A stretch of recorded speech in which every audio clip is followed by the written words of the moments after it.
polylingual nation, it's a country with many, many different languages.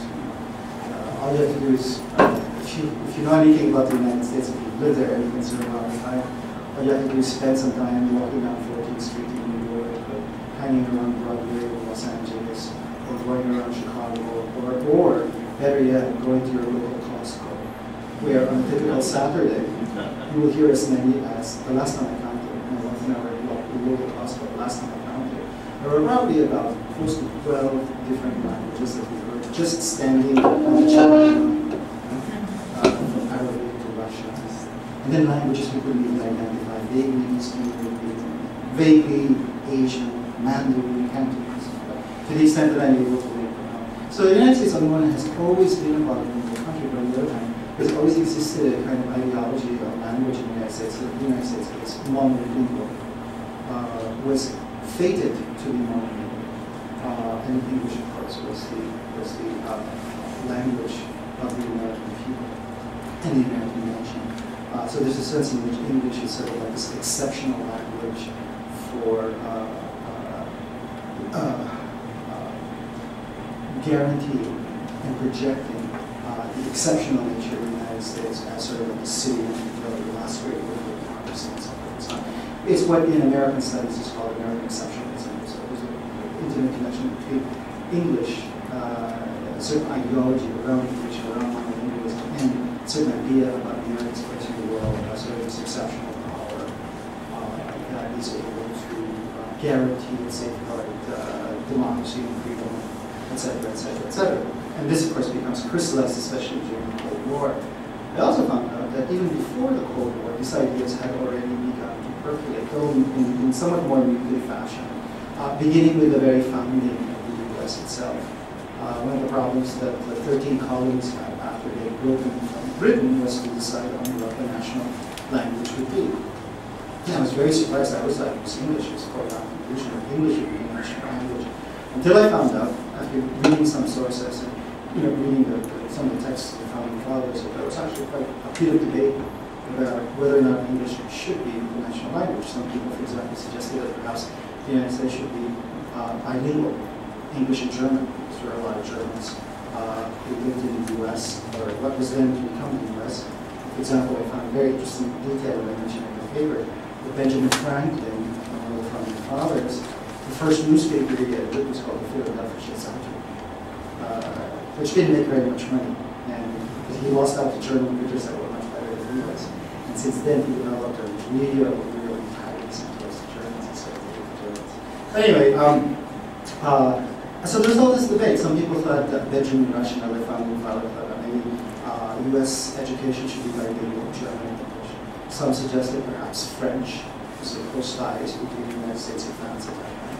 There was even one suggestion that perhaps it should be Greek, because the United States was a reincarnation of democracy, similar to Greece, democracy. So it was far from a foregone conclusion that English would be the national language. Eventually, however, because most of the founding fathers were in fact descendants of English parents, that is, they were Creoles. There's Europeans born in the colonies and European parents, but because of the fate or the accident of their birth, became identified with the colony rather than with the home country. There was eventually sort of an emerging consensus that perhaps English was the natural language. But then the question was what kind of English? And this is where figures like Noah Webster, who eventually wrote a Webster's dictionary, I think quite important. Webster conceded that perhaps English should be the national language, but it would have to be an Americanized English. And so he spent quite a bit of his project. And Marcus, you've seen behind him, he's written a little bit about Noah Webster himself, and think about this. But Noah Webster spent quite a bit of his time writing lengthy essays on English and trying to figure out how to, as he said, purify English from what he felt were the corruptions of British discourse. Because the British English of the early 18th century, Americans felt were corrupt and had to be purified, had to be Americanized, had to be simplified and so forth. And so Noah Webster took it as his task to simplify spellings and regularize pronunciations. Not only did English have to be rescued, as it were, from the corruption exceptions of British usages, English had to be also standardized in the face of a multitude of regional Englishes that were used in the United States.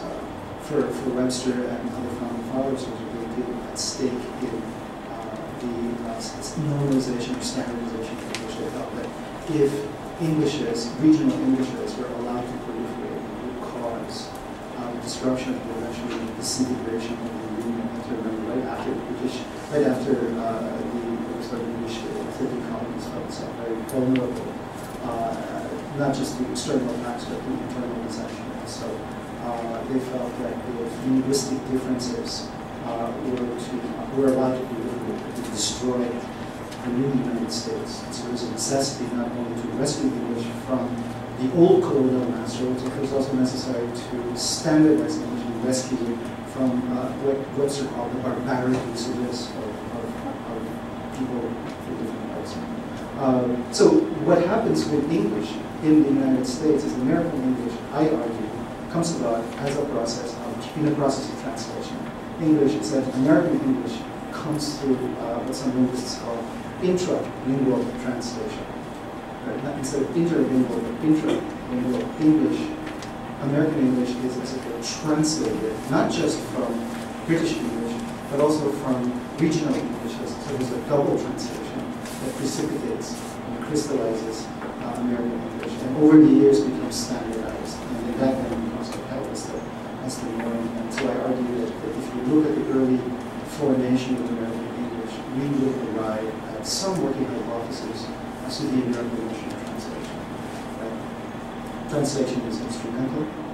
It's meant to, as a way of standardizing languages, arranging them in a hierarchy, and using language, therefore, as an instrument for imposing American will, not only within the nation, but also in different parts of the world. This is a very, very quick and dirty summary of a much more complicated process that I talked about very quickly. Finally, it's within this context that I then begin to talk about the fate of translation as it were today in Iraq. And I get there by talking about this notion of babel, which we'll come back to later. Because one of the enduring myths of the United States, and you can see this both among Democrats and Republicans, both among immigrants and people who say they're natives. I mean, this is something that you can see in all sectors of American society. It's this belief that America is a special country. You know, that it's a city on a hill. And it's this investment in the enduring notion of American exceptionalism. America is different. It's not like the rest of the world. And immigrants are usually the biggest sort of cheerleaders for this. It's because America